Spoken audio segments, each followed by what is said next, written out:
Hello बच्चों, हमारे पास एक क्वेश्चन है। चलो इस क्वेश्चन को हम एक बार पढ़ लेते हैं। So the question says A particle of mass 0.2 kilogram execute simple harmonic oscillation along x axis with frequency of 25 by pi hertz.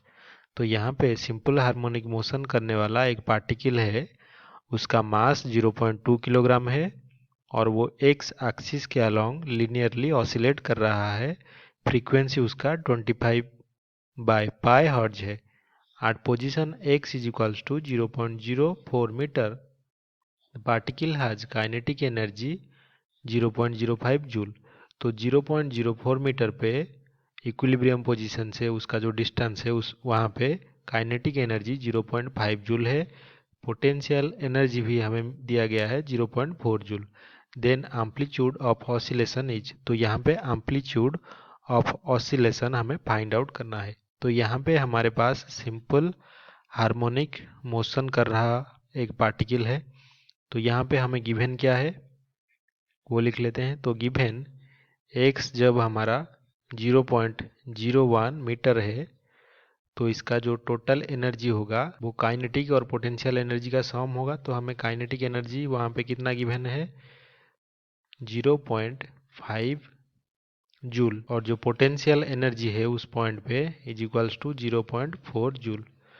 तो हमारा टोटल एनर्जी जो है वो काइनेटिक पर प्लस पोटेंशियल 0.5 प्लस 0.4 यानी कि 0.9 जूल। लेकिन हमें ये भी पता है अगर सिंपल हार्मोनिक मोशन कोई बॉडी कर रहा हो उसका जो टोटल एनर्जी होता है उसका फॉर्मूला, अगर हमें एंगुलर वेलोसिटी और एम्पलीट्यूड पता हो तो टोटल एनर्जी का फॉर्मूला कितना है half m omega square into amplitude square.